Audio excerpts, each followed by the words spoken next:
irmão, minha irmã, aqui estou eu, você também apareceu, encontramo-nos para a leitura orante da palavra do domingo 6 de fevereiro. O texto é de Lucas capítulo 5, versículos 1 a 11. É o quinto domingo do tempo comum.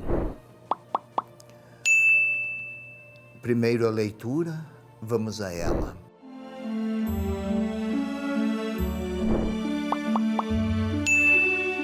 Lucas 5, 1 a 11. Certa vez em que a multidão se comprimia ao redor dele para ouvir a palavra de Deus, à margem do lago de Genezaré, viu dois pequenos barcos parados à margem do lago. Os pescadores haviam desembarcado e lavavam as redes. Subindo num dos barcos, o de Simão, pediu-lhe que se afastasse um pouco da terra. Depois, sentando-se, ensinava do barco às multidões.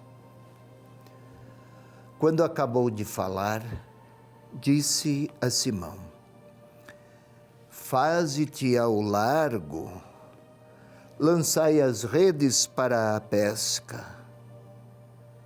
Simão respondeu: Mestre, trabalhamos a noite inteira sem nada a apanhar, mas por causa da tua palavra lançarei as redes. Fizeram isso e apanharam tamanha quantidade de peixes que suas redes se rompiam. Fizeram então sinais aos sócios do outro barco para virem em seu auxílio. Eles vieram e encheram os dois barcos a ponto de quase afundarem. À vista disso, Simão Pedro atirou-se aos pés de Jesus, dizendo: afasta-te de mim, Senhor, porque sou um pecador. O espanto, com efeito, se apoderara dele e de todos os que estavam em sua companhia, por causa da pesca que haviam acabado de fazer. Também Tiago e João, filhos de Zebedeu, que eram companheiros de Simão, também eles se aproximaram.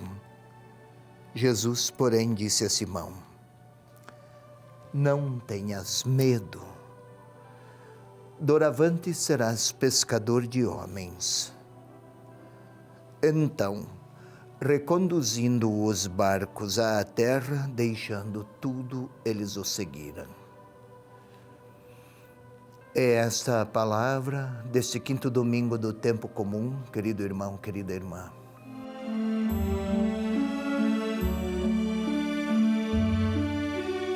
Vamos lá. Certa vez a multidão se comprimia ao redor dele para ouvir a palavra de Deus. E isto à margem do lago. Parece pura e simplesmente uma mera indicação de lugar, não é? Poderia ter sido no centro da cidade, sobre a montanha, que foi à margem do lago. A margem do lago era o equivalente a uma espécie de praça na cidade. Na praça, por ela, passam todas as pessoas que vivem na cidade e fora dela, que aparecem, passam por lá. Gente boa, gente menos boa, pessoas com intenções nobres, retas, outras mal intencionadas, pessoas sofridas, pessoas bem-sucedidas, gente de todo tipo. E não diz que estas que queriam ouvir a palavra de Deus eram pessoas boas, não necessariamente. Mas percebiam sim que na fala daquele homem, Deus se revelava próximo. O modo dele falar, de olhar, de se portar, de falar de Deus, retratava uma verdade comovente, atraente, que conferia sentido à vida daqueles. 2 pequenos barcos. E os pescadores estavam por lá, pareciam não participar da notícia, de todo aquele processo, ouvir a palavra. Tinham trabalhado a noite toda, estavam a lavar as redes não vêm limpas, vêm com muitos detritos de toda ordem que estão no fundo das águas. E estavam retirando aqueles detritos.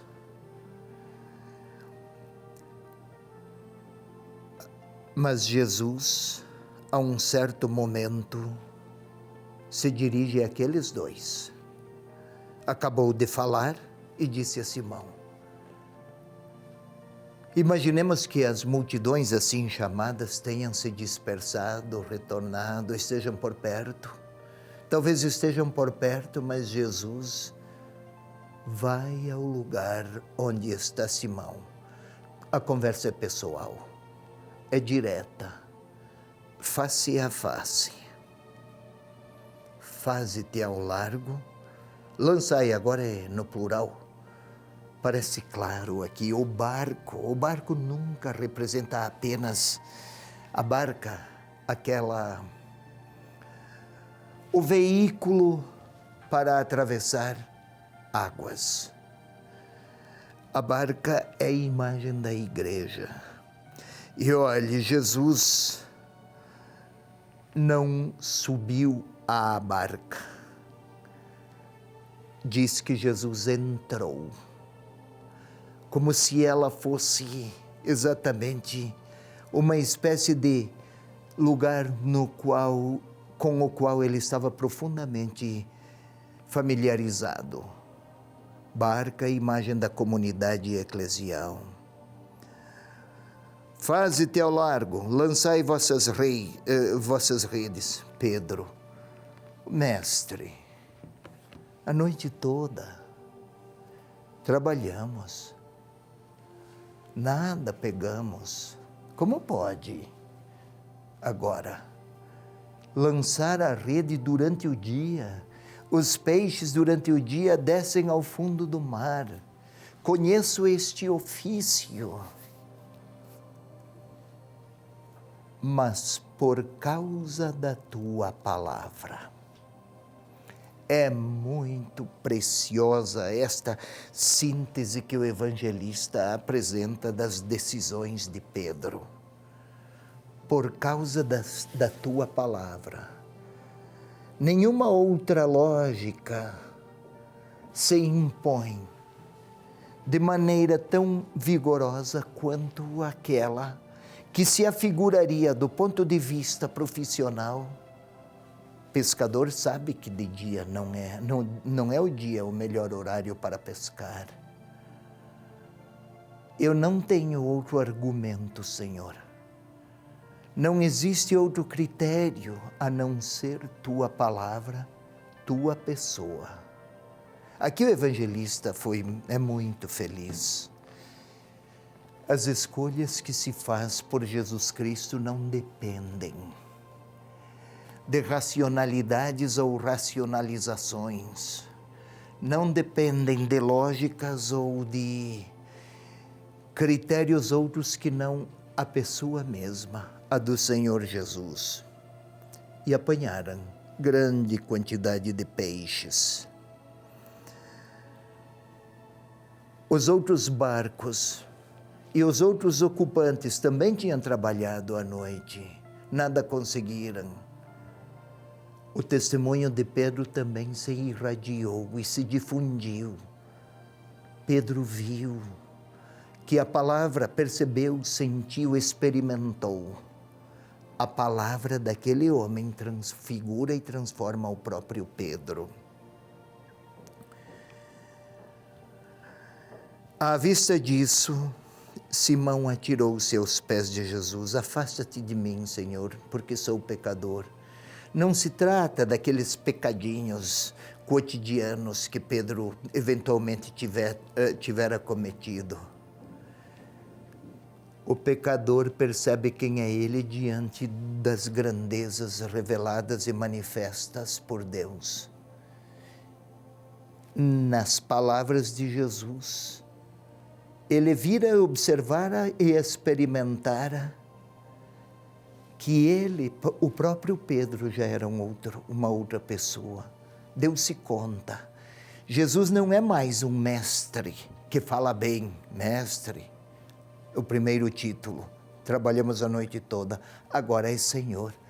A relação de Pedro com Jesus tem outro perfil.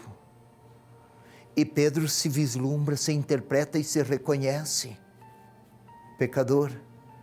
Mas ao mesmo tempo, enquanto ouve a palavra do Senhor e cumpre, faz, obedece o que ele pronuncia, o homem impotente para pescar se torna um pescador de primeira grandeza, pescador de homens. Só que o título aqui traduzido por pescador de homens não cai bem. O texto grego, a palavra grega empregada pelo evangelista não é pescador, é aquele que retira homens do fundo do mar. O fundo do mar é tido pelo abismo. É considerado o lugar das potências malignas, dominadas pelo vigor maligno. Não sabiam dizer o que havia no fundo. Imaginava-se que tudo o que poderia desgraçar o homem vivia lá naquele fundo. Então Pedro, de agora em diante, o destino é outro, o seu, o teu. Vais tirar homens do fundo do abismo. Vais tirar homens, pessoas, do domínio das potências do mal. De pescador de peixes, peixe, para tirar homens dos domínios das potências malignas. Grande mudança a vida com Pedro, não? Profundas mudanças.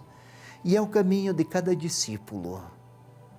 Quando ouve a palavra e por causa da palavra de Jesus Cristo, cede a quaisquer outros critérios para dar proeminência ao que ele diz.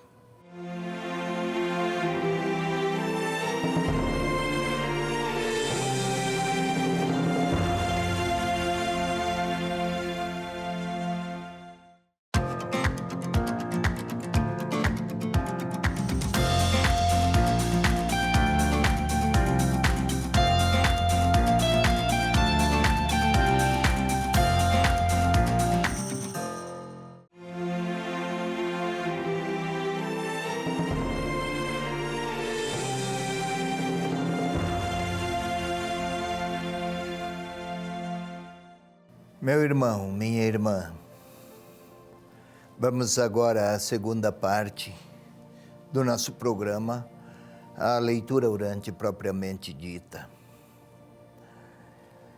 É rico de detalhes que nos ajudam a contemplar as cenas, assim o texto de hoje.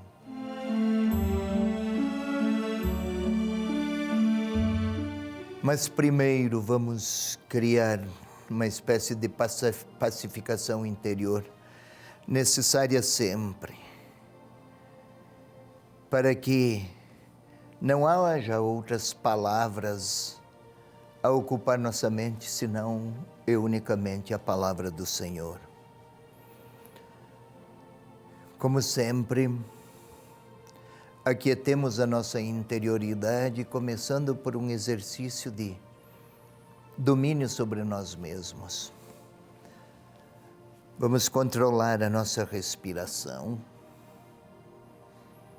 E isto se faz tendo o domínio consciente do ar que inspiramos, o ar que vai para dentro de nós. Façamo-lo de maneira lenta, cuidadosa, como se pudéssemos contemplar a vida em forma de oxigênio presente no ar. Chega aos nossos pulmões, infla-os. Vamos tentar sentir os nossos pulmões inflados do ar que inspiramos. Tentemos sentir os pulmões cheios. Lentamente ponhamos para fora esse mesmo. O ar que foi, permanece o ar que já foi absorvido no oxigênio, agora é eliminado. Lentamente, o ar para entrar, o ar para sair.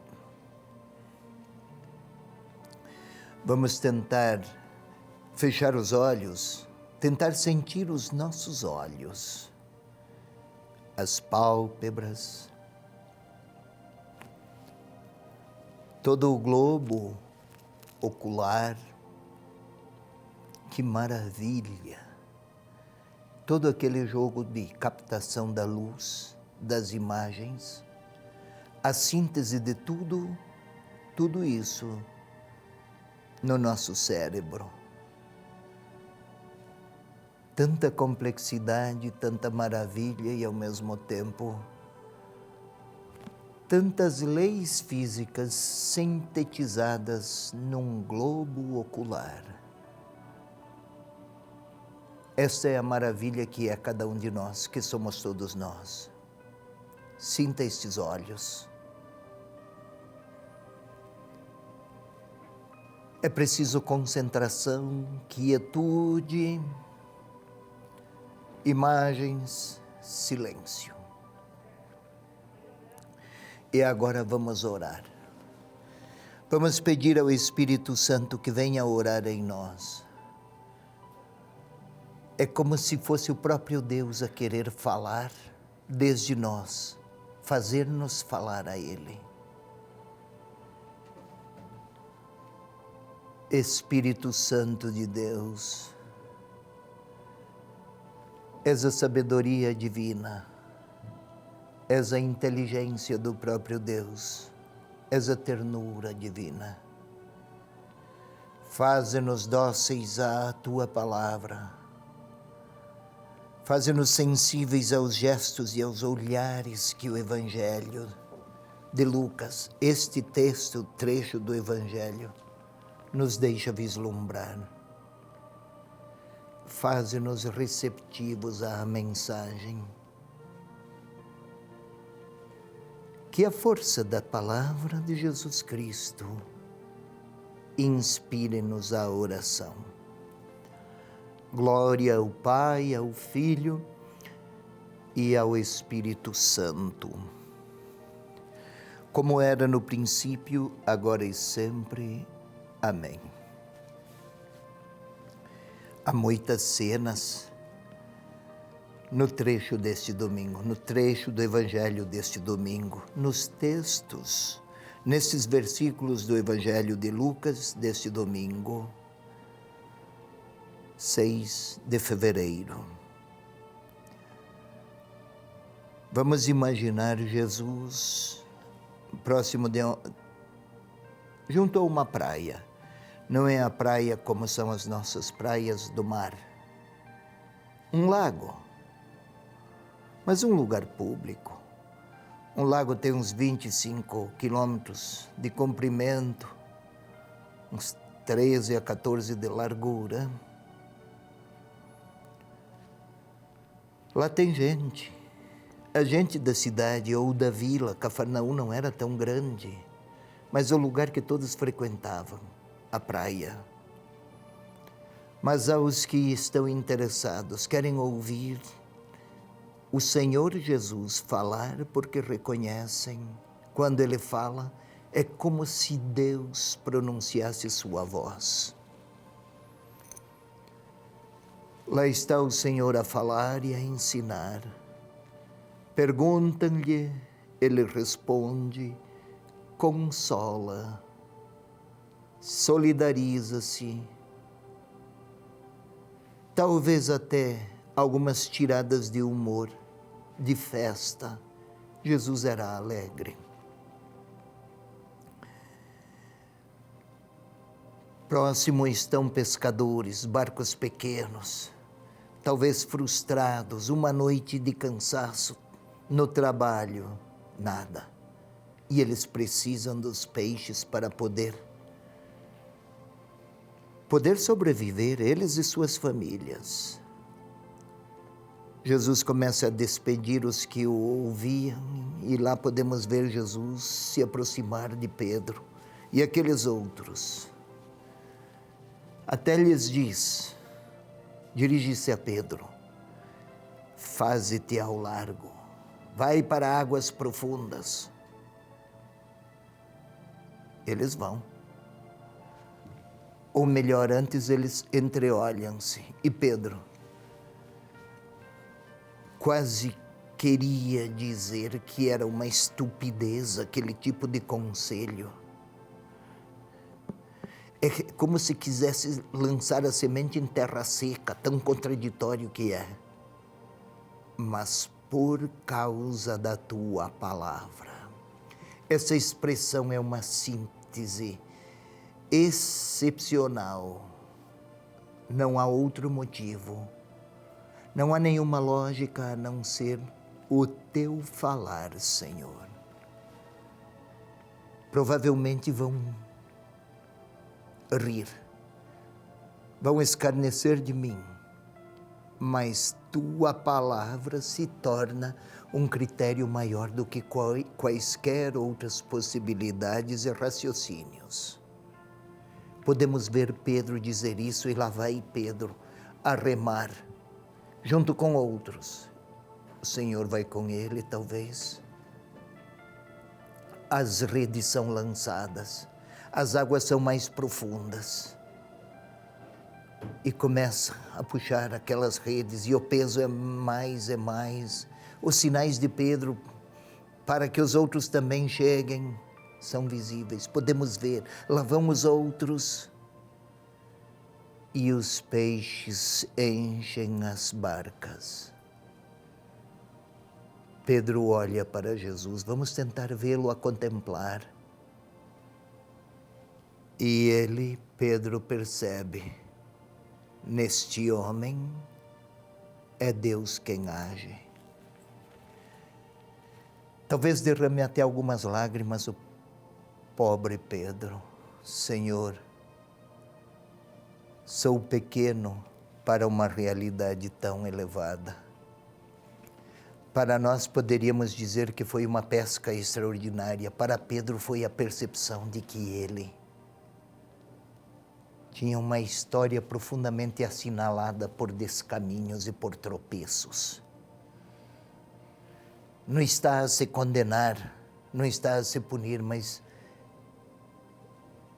ele percebe que foi alcançado por uma bondade, por fatos e realidades da benevolência divina que ele jamais conhecera e nunca esperava. Podemos até ver o Senhor a falar a Pedro, Pedro, de agora em diante, seu futuro será outro, bem outro. De pescador de peixes para alguém que tira homens do fundo do domínio de tudo o que tiraniza as pessoas. Tirar peixes da água é bem mais fácil do que tirar homens, Pedro, do fundo do abismo, distantes de Deus. Mas és escolhido. Quem sabe podemos nós nos colocar lá agora, eu e minhas misérias. E o Senhor olha para mim e diz: faz alguma coisa. Ele sabe das minhas potências e das minhas impotências. Talvez eu diga que tenho mais incapacidades do que qualquer outra consciência. Pedro tinha a sua falsa segurança, sabia pescar. Mas o que o Senhor pede? Pedro não percebia o que o Senhor estava a pedir dele. A um primeiro momento, compreendeu depois. Talvez deva eu pedir ao Senhor: o que queres de mim? Que respostas posso dar? E talvez Ele queira dizer: tira pessoas do fundo do domínio do mal. Eu conheço pessoas que estão enredadas em confusões numa vida totalmente distante do amor do alto, do amor de Deus. Quem sabe o Senhor até pronuncia para mim o nome das pessoas que eu conheço. E olha para mim e gostaria de me dizer: pode tirá-los de lá. Senhor, eu não sou capaz. Pedro também não era. Mas ele fez o que lhe foi dito. Talvez o Senhor queira dizer isso a mim. É hora de eu ouvi-lo.